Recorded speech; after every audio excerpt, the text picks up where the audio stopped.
अस्सलाम dear students, welcome to my channel chemistry by Dastagir. और बेटा आज हम चैप्टर नंबर 5 स्टार्ट करेंगे और उसका जो पहला टॉपिक है इंट्रोडक्शन। एज अ इंट्रोडक्शन हम रीड करेंगे, आपको उसके बारे में नॉलेज डिलीवर करेंगे। और चैप्टर है 5 energetic, 9th chemistry, lecture number 1, new book है। और आज ऐसा सीखेंगे स्टार्ट में इस चैप्टर के बारे में, इंट्रोडक्शन में ऐसा सीखेंगे कि ज़िंदगी भर आपको ये कभी नहीं भूलेगा और बल्कि चैप्टर भी आपको पूरा आसान लगेगा।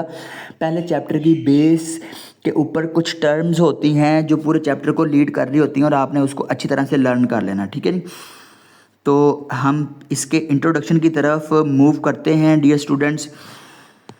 तो forms of energy in chemical energetic. सबसे पहले तो आपको एनर्जी के बारे में पता होना चाहिए। एनर्जी कहते हैं ताकत को, और एनर्जी बहुत सी फॉर्म्स में होती हैं, ठीक है। और एक फॉर्म दूसरी फॉर्म में चेंज हो सकती है, ठीक है। Energy exist in different form which are often interconvertible, जिसको हम एक दूसरे में चेंज कर सकते हैं।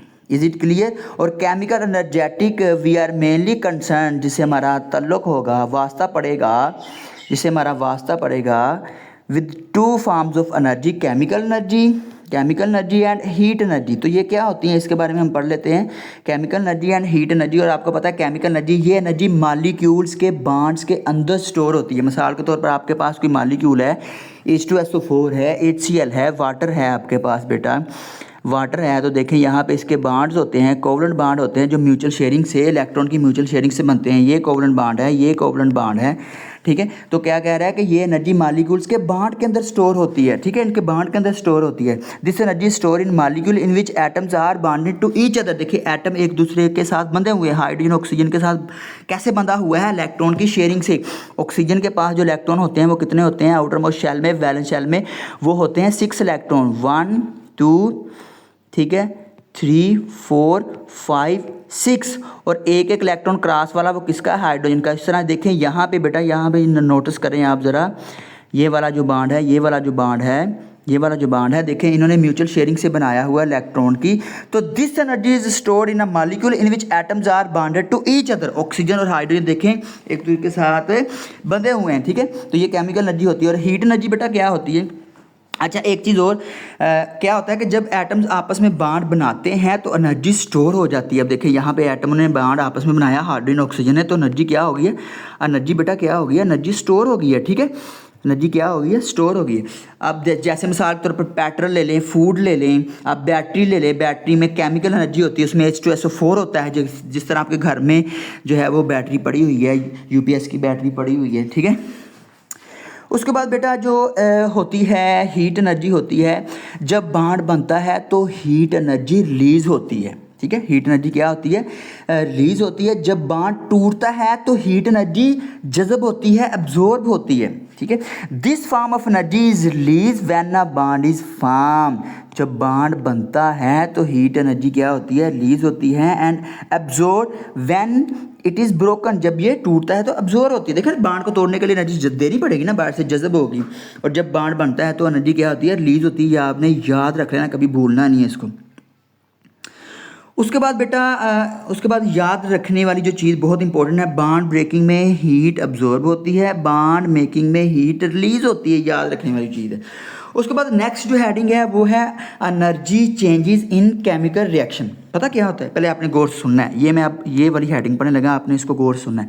केमिकल रिएक्शन के टाइम क्या होता है, बॉन्ड्स टूटते भी हैं और नए बॉन्ड बनते भी हैं। जिस तरह आपने ऊपर वाटर वाली मिसाल पढ़ी है, तो देखें नए बॉन्ड बन गए हैं हाइड्रोजन और ऑक्सीजन के दरमियान में। और ये वाटर कहाँ से बना, हाइड्रोजन और ऑक्सीजन से बना ना। ये वाटर कहाँ से बना, हाइड्रोजन प्लस ऑक्सीजन के रिएक्शन से। इनके दरमियान में, हाइड्रोजन और ऑक्सीजन के दरमियान में जो पुराने बांड थे वो टूटे, वाटर बना और वाटर में नए बांड बने। पुराने बांड टूटेंगे, नए बांड बनेंगे, ठीक है। तो यही तो वो बात कह रहा है, यही तो वो बात कर रहा है कि केमिकल रिएक्शन के टाइम क्या होता है, बांड टूटते भी हैं और नए बांड बनते भी हैं। वाटर जिस तरह बना, नए बांड बने। पुराने बांड कौन से टूटे, हाइड्रोजन ऑक्सीजन के दरमियान में पुराने बांड टूटे, ठीक है। तो केमिकल रिएक्शन के टाइम क्या होता है, पुराने बांड टूटते भी हैं, नए बांड बनते भी हैं, ठीक है। और बांड टूटने के लिए आपको पता क्या चाहिए, एनर्जी देनी पड़ती है, एनर्जी एब्जॉर्ब होती है। पहले आपने सुनना है, बांड को तोड़ने के लिए, उसकी ब्रेकिंग के लिए, यहाँ मैं लिख देता हूँ, बांड की ब्रेकिंग के लिए क्या होता है बेटा, आपको एनर्जी जो है वो क्या होती है, एब्जॉर्ब होती है, ठीक है, एब्जॉर्ब होती है, ठीक है। और जब नया बॉन्ड बनता है तो फिर क्या होता है, एनर्जी बाहर निकलती है, रिलीज़ होती है, बॉन्ड ब्रेकिंग में एनर्जी एब्जॉर्ब होती है। और जब नया बॉन्ड बनता है तो बॉन्ड फॉर्मेशन में बेटा क्या होता है, बॉन्ड फॉर्मेशन में एनर्जी क्या होती है, रिलीज़ होती है। याद रहेगा, एनर्जी क्या होती है, रिलीज़ होती है, ठीक है। इसी वजह से रिएक्शन के दौरान एनर्जी चेंज होती है, रिएक्शन के दौरान, क्योंकि पुराने बॉन्ड टूटते हैं, नए बॉन्ड बनते हैं, तो डेफिनेटली रिएक्शन के दौरान एनर्जी चेंज होती है, ठीक है। अब इसको मैं रीड भी कर लेता हूँ आपकी आसानी के लिए। इन energetics we study the energy change that take place during a chemical reaction. These changes are caused by making and breaking of bond during a reaction. In most of the reaction, weak bond of the reactant, जो weak bond होते हैं break होते हैं, while in product new strong bond बनते हैं. Since energy is needed to break a bond को तोड़ने के लिए, पुराने bond को तोड़ने के लिए एनर्जी एब्जॉर्ब होती देनी पड़ती है.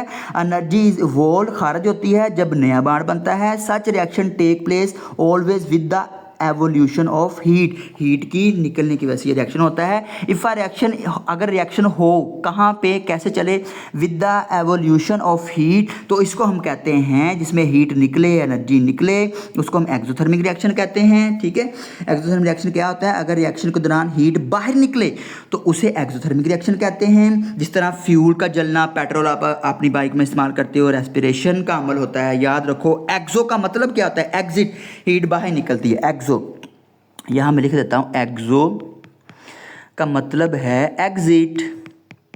याद करने के लिए, एग्जिट तो क्या होता है, हीट बाहर निकलती है, हीट इवॉल्व होती है.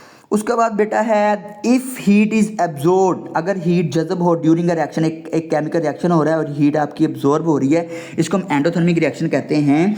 अगर रिएक्शन के दौरान हीट बाहर से ली जाए, ठीक है, बाहर से हीट क्या हो, बाहर से हीट ली जाए, तो उसे हम एंडोथर्मिक रिएक्शन कहते हैं. मिसाल के तौर पर फोटोसिंथेसिस हो गया, अमोनियम नाइट्रेट को पानी में घोलना, ये भी एक्सोथर्मिक रिएक्शन की मिसाल होती है. और याद रखो, एंडो, याद रखने वाली चीज़ यहाँ पे, एंडो मतलब के हीट अंदर दाखिल होती है बाहर से, ठीक है, इंटर होती है हीट, ठीक है. हीट क्या होती है, इंटर होती है बाहर से रिएक्शन के दौरान. In energetic we are not only encounter, हमारा वास्ता सिर्फ हीट से नहीं पड़ता, which comes out of a chemical reaction, but also another quantity which is called enthalpy, से भी हमारा वास्ता पड़ता है. अब यहाँ पे इंथाल्पी क्या है, इंथाल्पी का मतलब क्या है, किसी भी सब्सटेंस के अंदर मौजूद टोटल हीट को हम क्या कहते हैं, इंथाल्पी कहते हैं. किसी भी सब्सटेंस के अंदर, मैं बार बार रिपीट कर रहा हूँ, किसी भी सब्सटेंस के अंदर मौजूद टोटल हीट एनर्जी को हम क्या कहते हैं, इंथाल्पी कहते हैं, या हम इसको क्या कहते हैं, हीट कंटेंट कहते हैं. Is defined as the total amount of thermal energy store in a compound. The unit of its measurement is kilo joule per mole, ठीक है. तो एमसीक्यूज के तौर पर, इज इट क्लियर, ठीक है. अगर रिएक्शन में हीट एब्जॉर्ब हो, जिस तरह हम पहले पढ़ा, तो इंथाल्पी इंक्रीज हो जाती है. अगर रिएक्शन के अंदर क्या हो बेटा, अगर रिएक्शन के अंदर एक रिएक्शन हो रहा है और रिएक्शन के अंदर जो हीट है वो हीट क्या हो रही हो, एब्जॉर्ब हो रही हो, तो आपकी इंथाल्पी क्या होती है, ऊपर को एरो बना रहा हूँ, बढ़ जाती है. इंथाल्पी क्या हो जाती है, इंक्रीज होती है. अगर रिएक्शन में हीट रिलीज हो तो इसका उल्ट होगा, तो इंथाल्पी क्या हो जाएगी, फिर वो नीचे को एरो होगा, वो डिक्रीज होगी, ठीक है जी. अब इसको मैं पढ़ भी लेता हूँ. When the energy is absorb during a chemical reaction, total enthalpy of the reaction increase. When energy is evolved during a chemical reaction, total enthalpy of the system decrease. Is it clear? अब thermodynamics and energetic के बारे में पढ़ लेते हैं. और thermodynamic chemistry की वो ब्रांच है जो स्टडी करती है एनर्जी कहाँ से आती है, एनर्जी कहाँ जाती है, रिएक्शन के दौरान एनर्जी कैसे चेंज होती है, ये हम पढ़ेंगे यहाँ पे. इस वाली हेडिंग में हम ये डिस्कस करेंगे, एनर्जी के चेंजेस रिएक्शन को कैसे अफेक्ट करते हैं, ठीक है. सिंपल लाइन में अगर मैं कहूँ, थर्मोडायनामिक्स एनर्जी के रूल्स और उसकी मूवमेंट की स्टडी. दोबारा सुने, सिंपल लाइन में अगर मैं इसको एक्सप्लेन करूँ थर्मोडायनामिक्स, तो क्या होता है कि थर्मोडायनामिक्स एनर्जी के रूल्स और उसकी मूवमेंट की स्टडी को हम कहते हैं, ठीक है. उसकी मूवमेंट की स्टडी को हम कहते हैं। अच्छा, यहाँ पे हम इसको रीड कर लेते हैं। Chemical energetic is a part of a broader field of chemistry called thermodynamics. और अभी हमने थर्मोडायनामिक्स के बारे में पढ़ा कि एनर्जी के रूल्स और उसकी मूवमेंट की स्टडी को हम क्या कहते हैं, हम थर्मोडायनामिक्स कहते हैं। ठीक है, थर्म से मुराद होता है हीट, आपको पता है, और जो डायनामिक्स होता है वो किससे रिलेटेड होता है, मूवमेंट से होता है। यहाँ पे किसके बारे में हम उसके हीट एनर्जी के बारे में हम पढ़ रहे हैं, एनर्जी के बारे में पढ़ रहे हैं, उसके रूल्स के बारे में पढ़ रहे हैं, उसकी मूवमेंट की स्टडी के बारे में हम पढ़ेंगे। ठीक है, यानी कि एनर्जी की स्टडी करेंगे कि वो कैसे मूव करती है। उसके बाद बेटा in energetic flow of energy in a chemical reaction, एक केमिकल रिएक्शन होता है तो फ्लो ऑफ एनर्जी होती है। Thermodynamics deal energy changes chemical reaction जब होता है, how and how these changes, और ये जो चेंजेस हैं कैसे अफेक्ट करती हैं, असरअंदाज करती हैं the property of a chemical system. जिस तरह केमिकल सिस्टम कोई भी रिएक्शन हो रहा है तो हम उसको केमिकल सिस्टम करेंगे। किसी बीकर में, किसी गिलास में, किसी जग में आपने रिएक्शन करवा रहे हैं और ड्यूरिंग अ केमिकल रिएक्शन जो है वो एनर्जी चेंज हो रही है, उसको थर्मोडायनामिक्स में हम स्टडी करते हैं। एनर्जी के फ्लो को, मूवमेंट को हम स्टडी करते हैं, और वो जो चेंजेस हो रही हैं वो किस तरह से अफेक्ट करती हैं property of a chemical system. जो आपने केमिकल सिस्टम रखा हुआ है, किसी बीकर में आपने केमिकल रिएक्शन रखा हुआ है, रिएक्टेंट्स को रखा है, तो किस तरह वो जो है वो चेंजेस अफेक्ट करती हैं उनकी प्रॉपर्टी को। जिस तरह हाइड्रोजन और ऑक्सीजन आपने रखा है और केमिकल रिएक्शन करवा रहे हैं और वाटर बन रहा है, तो किस तरह उसकी प्रॉपर्टी को अफेक्ट करेंगी केमिकल सिस्टम है जो आपने यहाँ वहाँ पे जो रिएक्शन करवा रहे हैं आप। ठीक है, आप बीकर के अंदर रिएक्शन करवा रहे हैं किसी भी चीज़ का, तो वो एक केमिकल सिस्टम होता है। अब यहाँ पे आपने यहाँ पे नोटिस करना है बेटा, ये जो सेंटेंस लिखा हो येलो बॉक्स में, Thomas Young was the first to use the word energy to the field of physics in 1802। का मतलब क्या है कि थॉमस यंग वो पहले साइंटिस्ट थे जिन्होंने 1802 में फिजिक्स की फील्ड में एनर्जी लफ्ज़ का इस्तेमाल किया था। और आपको पता है थॉमस यंग एक मशहूर साइंटिस्ट था। 1802 में उन्होंने पहली बार एनर्जी का जो वर्ड है वो फिज़िक्स में यूज़ किया था। इससे पहले एनर्जी का लफ्ज़ फिज़िक्स में आम तौर पर यूज़ नहीं होता था। ठीक है बेटा, तो आपने इसको अच्छी तरह से लर्न कर लेना है, आपने इसको याद भी कर लेना है। ये इंट्रोडक्शन था बेटा, ये इंट्रोडक्शन था चैप्टर नंबर 5 जो हमने शुरू किया है 9th class chemistry new book का लेक्चर नंबर 1। किसी किस्म का कोई क्वेश्चन हुआ तो आपने पूछ लेना। ओके, अल्लाह हाफ़िज़।